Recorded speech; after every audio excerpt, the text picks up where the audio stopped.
Our next file is going to be People of the State of Michigan versus Max Allen. We are here today for sentencing on a single offense of assault, resist, obstruct a police officer. Let's turn over to allocution. Ms. Dahl.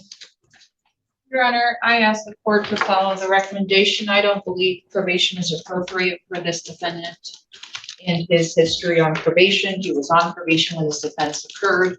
He is still pending sentencing and that probation violation.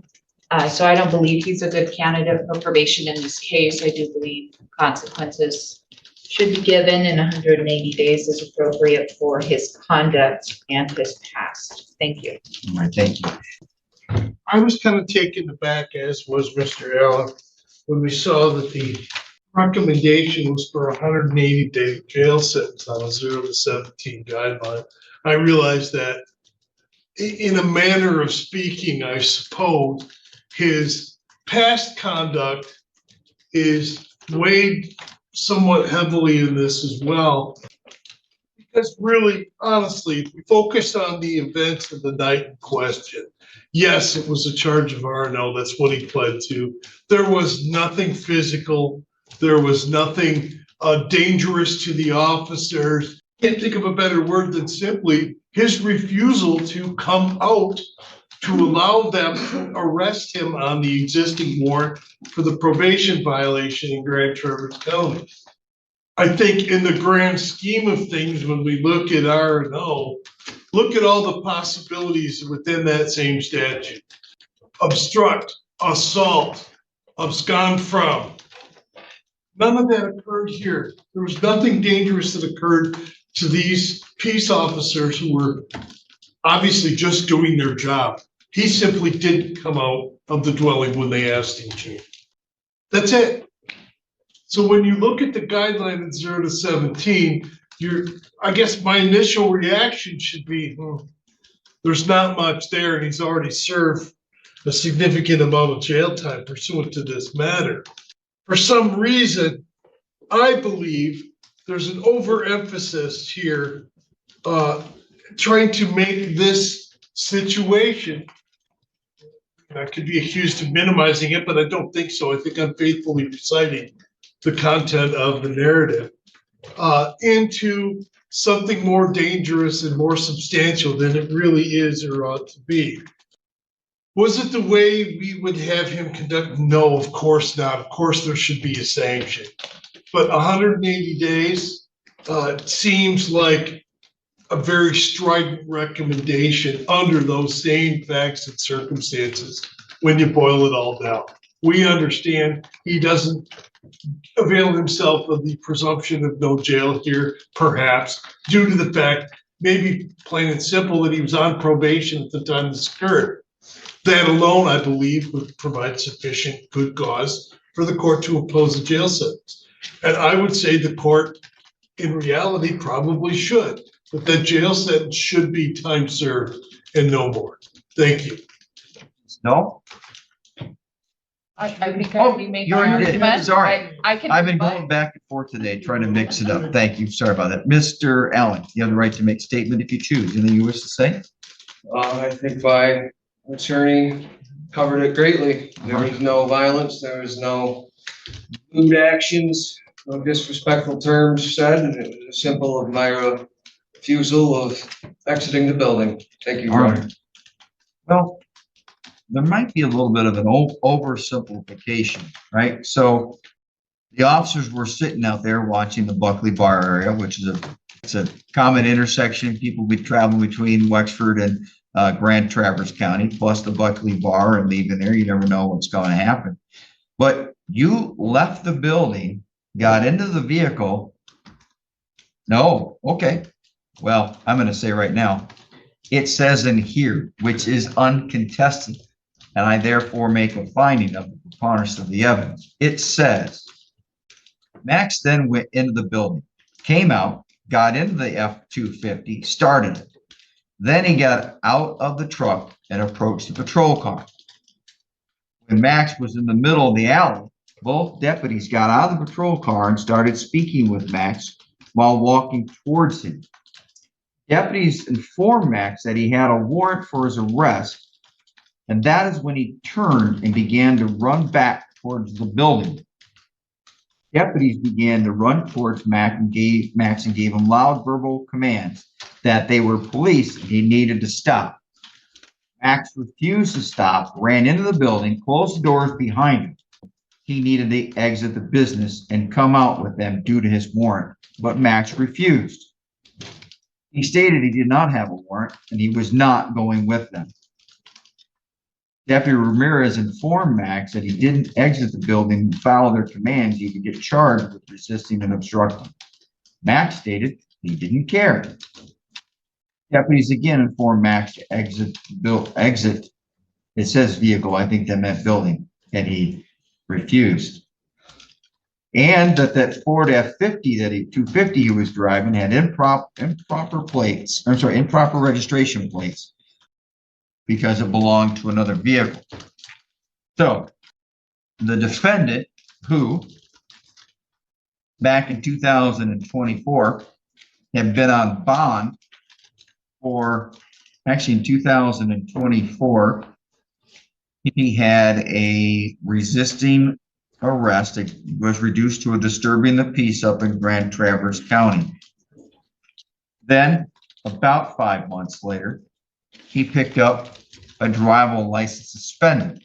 Now, not a big crime according to most people, but that means that this defendant knows he's not supposed to drive a car. By the way, it's a driving license suspended second, and yet he doesn't care because he'll do what he wants when he thinks he can get away with it. And then, shortly after that, actually, and he was driving without insurance. He picks up the charges in Grand Traverse County, which include operating while intoxicated and another assault resist destructive police officer and operating a vehicle without registration and security. Now, he pleads to an operating while intoxicated, but it doesn't take him long to start violating his probation period, which is probably why they gave him 3 years of probation because of his prior conduct. Sure enough, he went back to his old ways and had some probation violations. Well, also here, I will note that while that last case, the case I just mentioned, was pending, he violated bond by picking up another drivable license suspended, and it was reduced. But I'll note that there was a without security and registration. So once again, knowing what he's not supposed to do, he does not care, which I'm going to take that as a quote from what he told the officers through the door of the business. He does not care to follow authority. Now, that case was resolved, and it looks like while he was still on probation, he then picks up this case. And I'm going to highlight the defendant drove a vehicle that was unlawfully registered to another vehicle, had plates on it, so he could go to the bar, and then when he saw the cops, he ran inside. So if you don't like what I'm saying, I'm going to tell you this is what's in the report, and you did not challenge it. And you're shifting around, and your grumpiness underneath your voice only hurts you. And I'm going to make sure it does. What I was going to give you is now going to go up. No, this was not you just resisting leaving a building. Whoever you told that to is wrong. And counsel can look and give me eyes. This report says you will do what you want to do when you think you can get away with it. You've got prior probation violations back in 2016 with your operating while intoxicated. You had other problems here in 2016 because when you were on bond for one drinking and driving, you picked up the next one. And you had multiple bond violations, multiple probation violations. You are not a good candidate for probation according to this court. And you had prior assault resist destructive police officers. If you'd only had one, maybe. But you keep doing the same thing over and over again. Other drivable licenses suspended. No. The answer is there are sufficient reasonable grounds based upon your bond violation. And you violated bond here because you didn't go to community corrections when I told you to go. We told you to go to community corrections for testing. You don't follow authority. 32 years of age. You violate fine, violate probation. You ignore the rules. You know you're not supposed to drive, but you keep driving. You put on fake plates on the cars whenever you think you can get away with it. So the answer is you are not a good candidate for probation. And the court will not place you on probation. And your attitude here today demonstrates that my interpretation from this report of what you're like is spot on. So if there's ever an appeal, I wish I could have a video added to the appellate record, but there isn't. But if anybody ever wishes to call the court and talk about it, please do so. The court hereby sentences the defendant to a jail term of 365 days. This court thinks the defendant needs to have some more deterrence, and this court thinks he needs to learn some authority and respect. And this court thinks that he keeps getting it light and easy, and this court is no longer going to allow that to happen. I find that sentence is reasonable and proportionate. Thank you very much. We're adjourned. Judge sentenced Max Allen to 365 days in jail for assaulting, resisting, or obstructing a police officer. The defendant had a history of driving on suspended licenses, operating while intoxicated, bond violations, and probation violations. He was on probation when this offense occurred.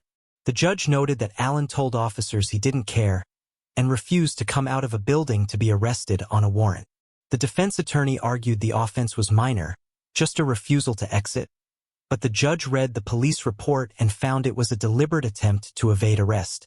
The judge also noted that the defendant's attitude in court, shifting, grumbling, showing disrespect, demonstrated a lack of respect for authority.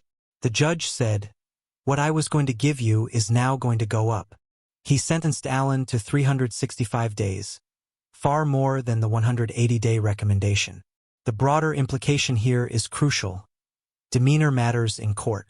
If you show disrespect, the judge will notice, and it will affect your sentence. Max Allen had multiple chances. He violated probation, violated bond, and continued to drive illegally. The judge finally said enough. If you found this case breakdown as eye-opening as we did, make sure to hit that like button, share your thoughts in the comments, and don't forget to subscribe for more jaw-dropping courtroom breakdowns. We'll see you in the next session.